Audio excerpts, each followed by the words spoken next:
নমস্কার বন্ধুরা, আপনারা দেখছেন কুকিং হাউস অফ অনিমা। আজকে একটা শাকের রেসিপি নিয়ে তোমাদের সামনে চলে আসলাম। এই শাকগুলোকে আমি ভালো করে বেছে নেব।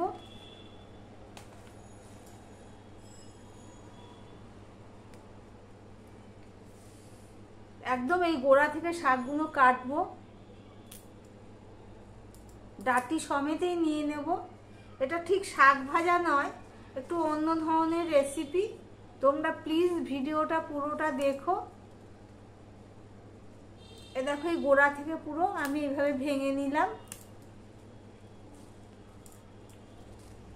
দেখো, শাকগুলো সব কেটে ধুয়ে নিয়ে এসেছি। এই যে শাকগুলো, তার সাথে আমি নিয়ে নিয়েছি কাঁচা লঙ্কা, রসুন, পেঁয়াজ আর পরিমাণের থেকে একটু বেশি টমেটো।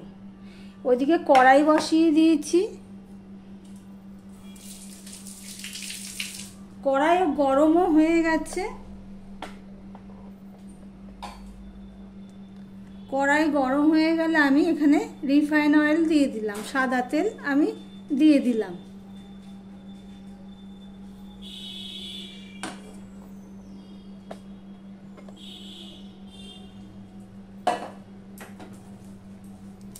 তেলটা হয়ে গেছে। এবার এখানে দেখো, একটা শুকনো লঙ্কা আমি দিয়ে দিলাম।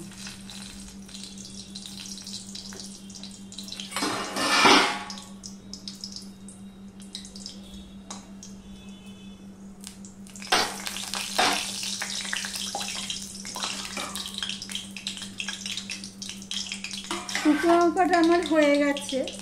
এবার এখানে কেটে রেখেছি পেঁয়াজ। প্রথমে আমি পেঁয়াজটা দেব।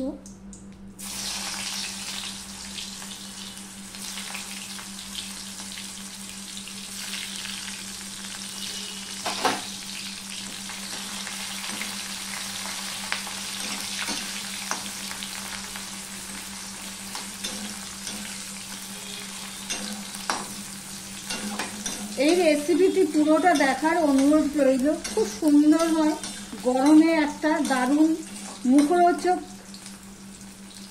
রেসিপি। এবার আমি এই রসুনগুলো দিয়ে দিলাম। তার সাথে এই কাঁচা লঙ্কাগুলো আমি চিড়ে রেখেছিলাম, ওগুলো দিয়ে দিলাম।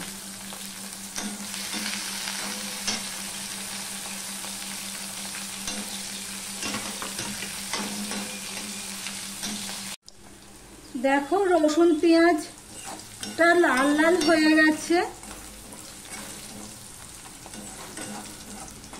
এবারে এখানে আমি অল্প আদা দিয়ে দিচ্ছি। এই দেখো, এই আদাটুকু আমি দিয়ে দিলাম।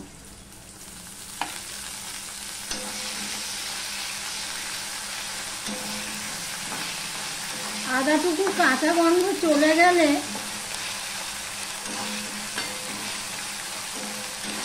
আমি এই শাকগুলো দিয়ে দেব।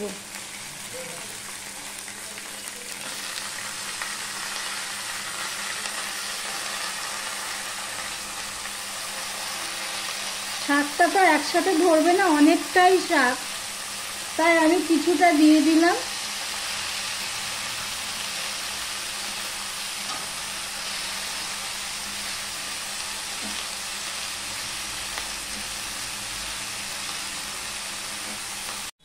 শাকটা কিছুটা মজে গেছে।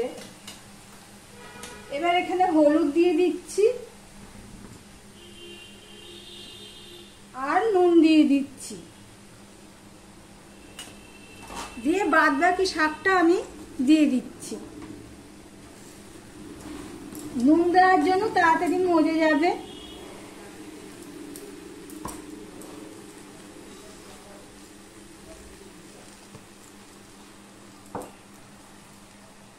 এবার আমি নেড়ে চেড়ে ঢেকে দেব।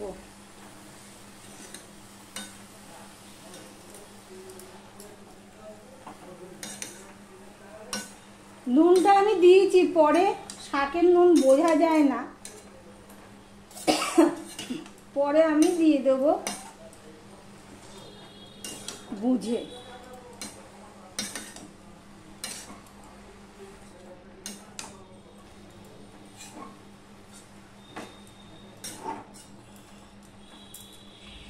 এবারে এর মধ্যে যে কেটে রেখেছি বেশ অনেকটাই টমেটো, সেই টমেটোগুলো আমি দিয়ে দিচ্ছি। ঢেকে ঢাকা দিয়ে দিলাম। ঢাকা দিয়ে দিয়েছিলাম, মাঝে একবার নেড়ে দিয়েছি। এই দেখো শাকটা, এবার এটাকে সমানে ঘেঁটে নিতে হবে।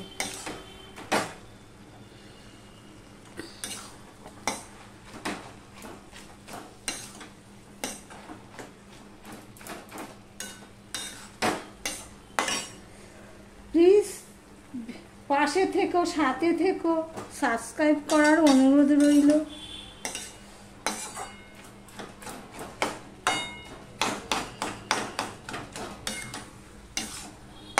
এভাবে পুরো ঘেঁটে নেব, ঘেঁটে একেবারে জলটা শুকিয়ে নেব।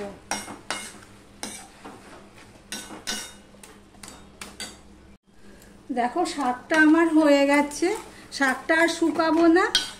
আমি নুনটা চেক করে নিয়েছিলাম মাঝে, নুনটা আমার ঠিকই আছে। এবার এর মধ্যে আরো একটা জিনিস দেওয়া বাকি আছে, সেটা দেখে নাও। সেটা হলো এই মিষ্টি। শাক ভাজাতে তো তোমরা মিষ্টি দাও কিনা জানি না, আমরা দিই না, আমি দিই না, কিন্তু এই রেসিপিতে একটু মিষ্টি দিতে হয়।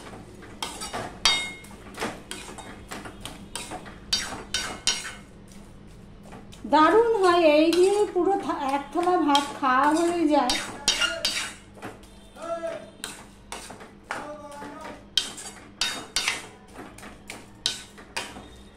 এবারে একটা ডিশে নিয়ে তোমাদের সামনে চলে আসছি।